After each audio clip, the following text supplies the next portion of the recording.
प्रिय विद्यार्थियों, पिछले वीडियो में हमने देखा कि किस प्रकार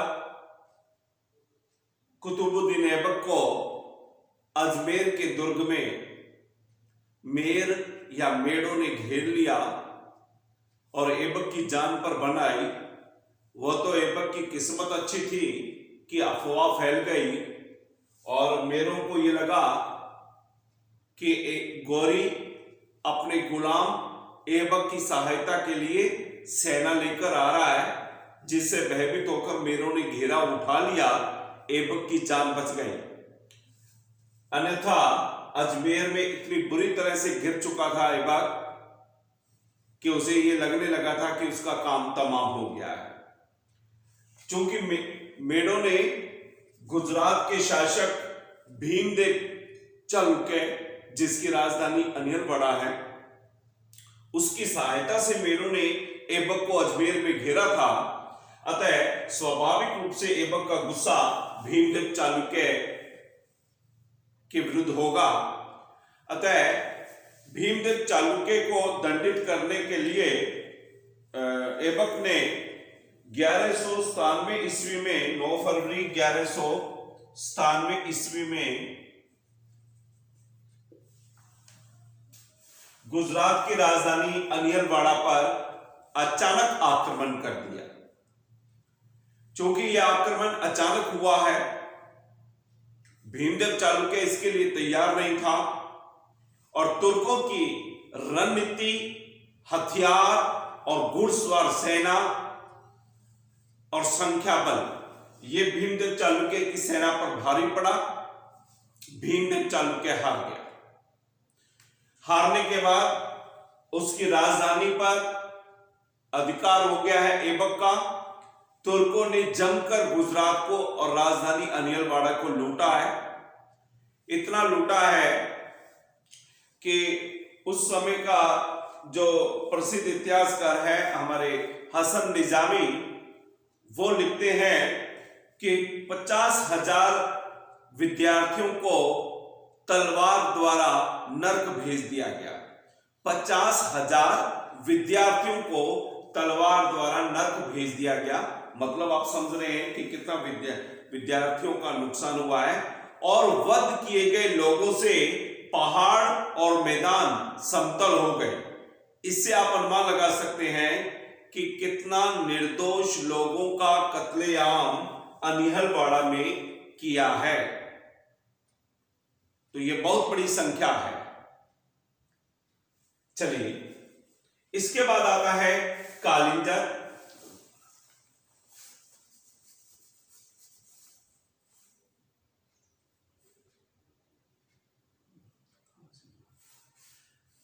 चलो यहीं लिख देता हूं मैं एक बार, सिर्फ समझने के लिए है, ये बिल्कुल सही मार्क नहीं है। कालिंजर पर आक्रमण ये ऐबक करता है 1202 ईस्वी में। ये था 9 फरवरी 1197 ईस्वी को। अब उसके बाद 1202 पूर्वी उत्तर प्रदेश और बिहार का पश्चिमी हिस्सा, वर्तमान में आप देखेंगे वहां से ये कालिंजर आ जाएगा। तो अनिलवाड़ा को लूटने के बाद ऐबक ने बुंदेलखंड राज्य की राजधानी पर आक्रमण किया है, कालिंजर पर आक्रमण किया है। उस समय यहां के शासक हैं परमार्दी देव। परमार्दी देव आक्रमण हुआ है तुर्क सेना के द्वारा, तो स्वाभाविक है हिंदू राजा है परमार्दी देव, सामना किया है उसने और तुर्क सेना ने कालिंजर के दुर्ग को घेर लिया है। अब आप देखिए कि दुर्ग को जब घेर लिया जाता है, तुर्क सेना बाहर है, भीतर राजा होता है, तो एक बड़ी समस्या आती है। दुर्ग के अंदर से लड़ना सुरक्षित तो है, लेकिन इसकी एक बहुत बड़ी कमी है। आपको जल की कमी हो सकती है और घेरा लंबा चला तो खाद्यान्न संकट उत्पन्न हो जाता है। इसलिए आपने देखा होगा बहुत सारे किले विशाल होते थे, उनके अंदर खेती भी होती थी, लेकिन अन्न का भंडारण भी होता था, सब कुछ होता था, लेकिन एक सीमित मात्रा में ही आप ऐसा कर सकते हैं। 2, 3, 6 महीने, साल भर ज्यादा से ज्यादा की लड़ाई के लिए आप भंडारण कर सकते हैं। इससे ज्यादा का भंडारण नहीं हो सकता था उस काल में। तो परमार्थिदेव दुर्ग के अंदर है, लोहा ले रहा है, तुर्क सेना ने घेर रखा है, युद्ध चल रहा है, लेकिन कोई नतीजा नहीं निकला और अंदर खाद्य सामग्री का अब अभाव होने लगा है। अब खाद्य सामग्री के अभाव को देखकर राजा परमार्थिदेव का मन संधि वार्ता के लिए तैयार हो रहा है। हालांकि उसने वीरता से सामना किया है, लेकिन संधि वार्ता का प्रयत्न अभी शुरू ही हुआ है, बातचीत ही चल रही है कि वह संधि कर लें। इसी बीच एक दुर्घटना घट जाती है। परमार्थिदेव, चंदेल राजा परमार्थिदेव की मृत्यु हो जाती है। उसका मंत्री है अजय देव। वो संधि वार्ता को त्याग देता है कि हम तुर्कों के साथ किसी भी प्रकार की संधि वार्ता नहीं करेंगे, हम युद्ध लड़ेंगे। परिणाम, अजय देव के नेतृत्व में युद्ध पुनः शुरू हो जाता है। लेकिन मैंने कहा कि अंदर से युद्ध लड़ने का एक बहुत बड़ा खमियाजा भी उठाना पड़ता है। खाद्य सामग्री के साथ साथ आपके बहुत सारे सैनिक अंदर होने के बावजूद भी मरते हैं। जब सैनिक वीर गति को प्राप्त हो जाते हैं तो उनकी जगह लेने के लिए और सैनिक कहां से आएंगे? दुर्ग के बाहर से ही आएंगे। अब दुर्ग को घेर रखा है तो अब सैनिक कहां से आएंगे? आपके पास संख्या लड़ने के लिए बहुत कम हो जाती है।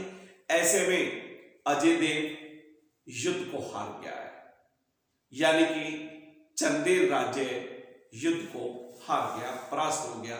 परास्त होने के बाद कालिंजर पर तो ऐबक का कब्जा हो ही गया है।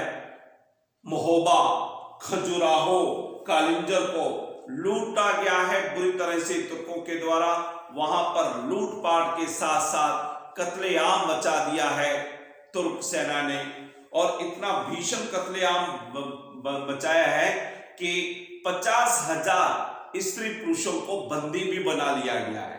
आंकड़ा 50,000 कह रहा हूं मैं, बहुत बड़ा आंकड़ा होता है।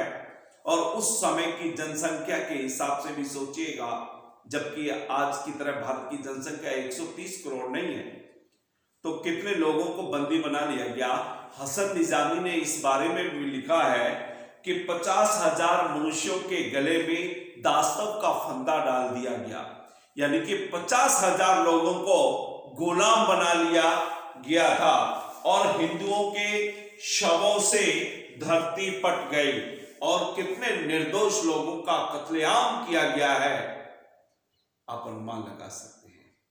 तो तुर्कों की आतंक के बल पर एक भय बनाकर हिंदुस्तान को कब्जे में करने की यह योजना है।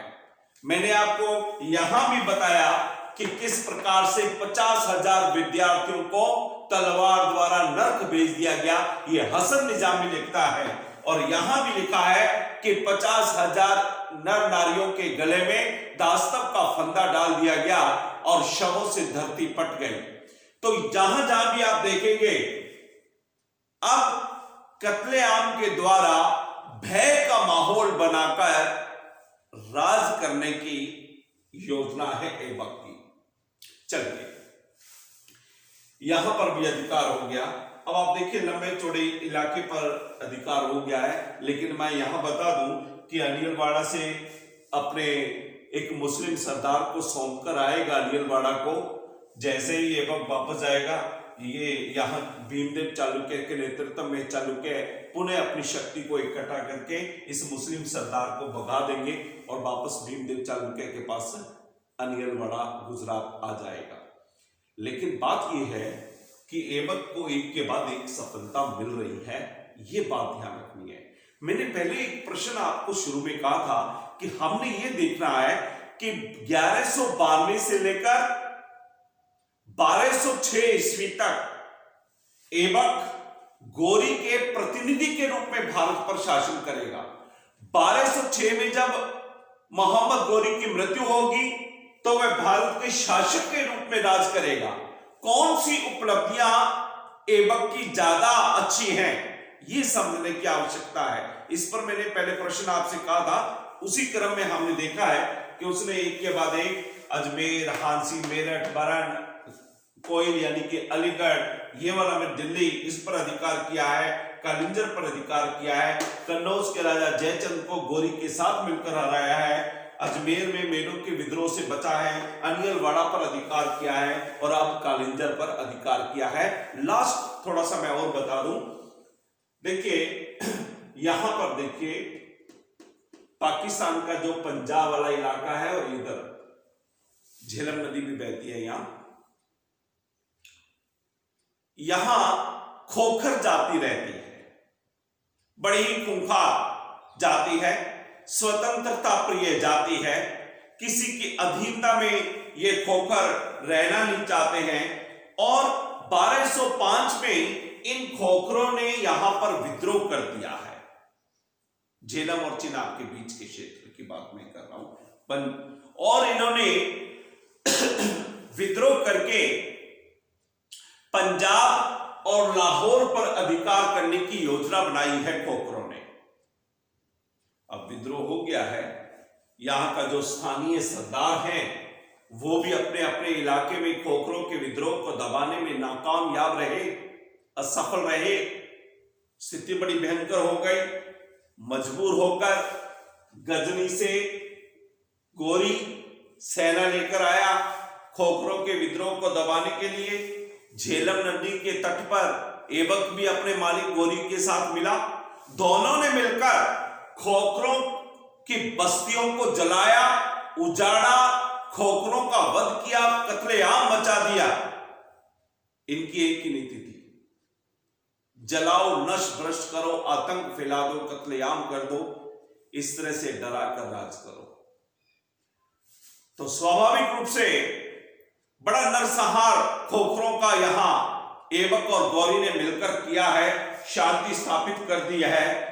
जब पंजाब में शांति हो गई, अब गौरी अपने वतन गजनी की तरफ वापस लौट रहा है, क्योंकि राजधानी तो उसकी गजनी है, वहां लौट रहा है। तो जब वह वापस जा रहा है तो सिंधु नदी के तट पर एक जगह है जिसको कहते हैं दम्यक। दम्यक नामक स्थान पर पहुंचा है गौरी। शाम का समय हो गया था, मुसलमान हैं इसलिए सद्यकालीन नमाज अदा करने के लिए नदी के किनारे बैठ गया और नमाज अदा करने लगा। अभी अभी उसने खोखरों की बस्तियों को जलाया है। एक खोखर नवयुवक पीछा कर रहा था। उसने नमाज पढ़ते हुए मोहम्मद गौरी के पीठ में छुरा घोंपकर वहीं उसकी हत्या कर दी। इस प्रकार मोहम्मद गौरी सिंधु नदी के तट पर 1206 की शुरुआत में इस दुनिया से चला गया, उसका अंत हो गया। और इससे आगे अब हम पढ़ेंगे कि ऐबक शासक के रूप में, तो अब हम देखेंगे उसकी उपलब्धियां पहले ज्यादा है या बाद में ज्यादा है। आज इतना ही।